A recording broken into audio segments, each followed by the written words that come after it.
Hello and welcome to Women in Digital Currency series. I'm Lynn Rose. I'm a media strategist, media entrepreneur, and high performance and leadership expert. And I also play in the world of digital currency. It's so exciting. And we have with us our panelists. We have Lisa Vivori. She is a VP. Was VP of marketing for a billion-dollar company and has a background having worked for the Fed as a monetary policy analyst.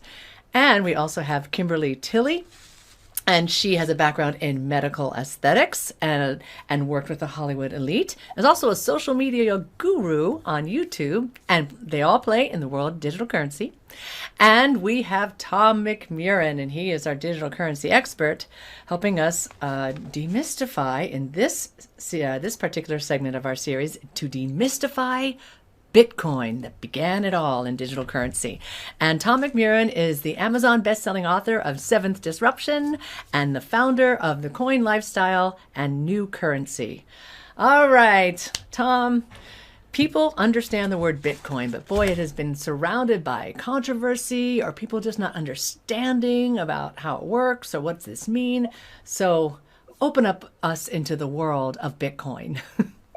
Let's talk first about what Bitcoin is. It's not a coin, so it's a terrible name because people think it's actually a coin.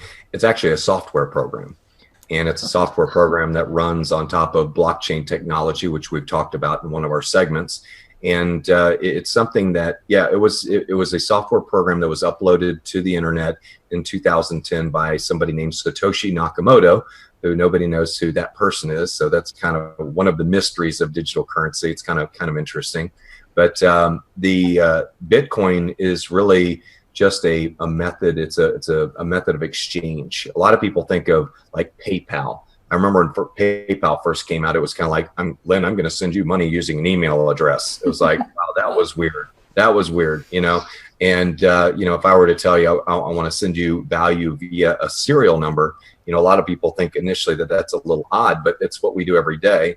In fact, if you look at the bills that you have in your wallet, they have serial numbers on them. And if you were to erase those bills, I think Lisa would probably concur. If I erased the serial numbers off my bills, the banks wouldn't be too keen on that and probably wouldn't honor them if I did that, because that's where the value is actually tracked from. And so digital currency, Bitcoin is really a serial number.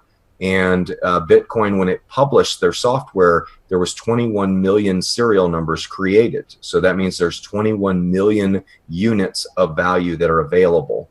And as the value, as the demand around those 21 million coins has increased, so has the value of the coin. We've seen it go from 10 cents to $1,203. And because, that was the number one producing investment in the history of the world. And a lot of people are like, yeah, but then it went down to 200 but now it's back up to 750 or something like that. And it has been a little bit volatile. So volatility is one thing that has scared people away from Bitcoin because they don't know if it's trustable. And the other thing is, because it's a software, it can't defend itself, meaning there's no marketing officer, there's no PR strategist. What you read on the internet became the reality of Bitcoin. And it's unfortunate, Lynn, because Bitcoin is helping people all around the world transmit value. I mean, think about the people that are getting hit with a poor tax in money remittance, the people who work here in the United States and send money back to Mexico. They're just getting screwed over by these money remittance companies that are charging them 10 to 20%. And we've got services now where they can pay 1%, where they can send money to another country. And actually an Uber-like driver will show up to the person's house and deliver the cash to their house for a very small fee. And so Bitcoin is not a coin. It's a serial number. It's a method. It's a protocol of us transferring value to each other. And it's something that it gives us a lot more control. It puts more money back in our pocket. We have the ability to acquire a currency that can increase in value, which I think is pretty cool. I mean, how would you like your $20 bills to turn into $400 bills? Wouldn't that be cool?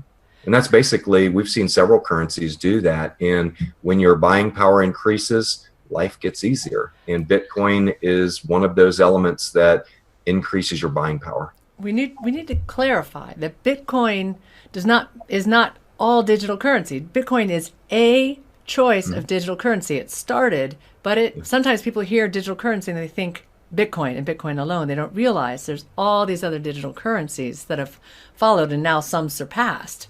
So I just wanted to make sure I made that clarification. No, there's over 600 digital currencies actually, but there's only about 3 that are worth paying attention to right now, and that's Bitcoin, Ethereum, and OneCoin. And the market is there will be an Amazon coin probably, and a PayPal coin probably one day, and a Citibank coin, and it's no different than different countries having their different currencies. I anticipate Delta Airlines will have a coin in lieu of their frequent flyer miles, which is again a method of payment that we use, of an exchange of value that we use to get more value in our life. And so it's just a natural adoption to adopt some digital currency in your life and be able to spend it and use it. And Bitcoin is 7 years old. It is the leader in the industry. It's a first adopter, a first mover, which is that's a distinct disadvantage in technology, though, because other people can look at the mistakes that Bitcoin has made and fix them and be even bigger. We saw that with MySpace and Facebook, of course, being a second mover for Facebook. But it takes a minute to wrap your head around it. And I tell people, go to an ATM machine, a Bitcoin ATM machine, and download an app and put some money on your phone, and then go buy some Starbucks points and do a transaction. It's harmless. And when you realize that you can buy Nike gift cards for 20% off because you're using Bitcoin, or you can get 10 to 15% off on Amazon using an app if you use Bitcoin, hey, 10 to 15% back in the pocket at the end of the month is a good thing. Wow. Okay. Tom, you mentioned the 21 million Bitcoin, and one of the things that we've talked about is having a currency that's independent of banks or a Federal Reserve Bank or any government. And so one of the things that appealed to me so much was the fact that a digital currency is so truly, the value is so truly driven by supply and demand, and you can't artificially create it. Mm-hmm. Unlike you mentioned that the currencies don't have a marketing person or anybody that can defend it. They also don't have a Federal Reserve Bank or any central bank that can decide to print more of it, mm-hmm. or take some of it out of circulation. And I mean, there are very good reasons why central banks do what they do to influence the value of currency, but to have a currency that is completely independent of a central bank is it's a very different notion. And you want to talk about that at all? Well, I think Lisa, when you look at exchanging value, I mean, people exchange value with Beanie Babies, marbles, baseball cards. I mean, when we exchange value with each other, there's obviously the market determines that value, whether it's an auction or something like that. But it's just that it's the next form of payment. And let me delve into this for a second, if I can. Smart refrigerators are being marketed right now, Samsung.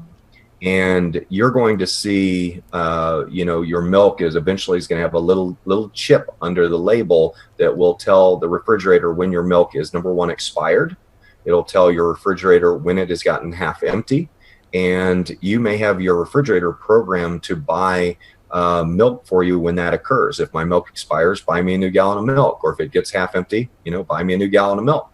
And they're not going to be using Visa MasterCard to do that transaction because the fees involved in a Visa MasterCard transaction are too much. And they're going to be using digital currency. I tell people when you have in the future, your neighbor is going to have solar panels, and if your AC is turned up a little too high, you might be using some of your digital currency. Your thermostat might be buying energy from your neighbor's solar panels if you live in the city. I mean, there's so many things that are going to happen. Your electric car is going to buy energy from one of those little charging posts using digital currency. And so Bitcoin, having the ability to have this independent currency. And by the way, the US dollar is independent of the United States government because the Federal Reserve is not owned by the United States government. It is an independent bank that services the United States government. And Congress obviously has to authorize the Federal Reserve to print money. And so the Federal Reserve is really an independent bank of the United States of America, but they are authorized to print our currency.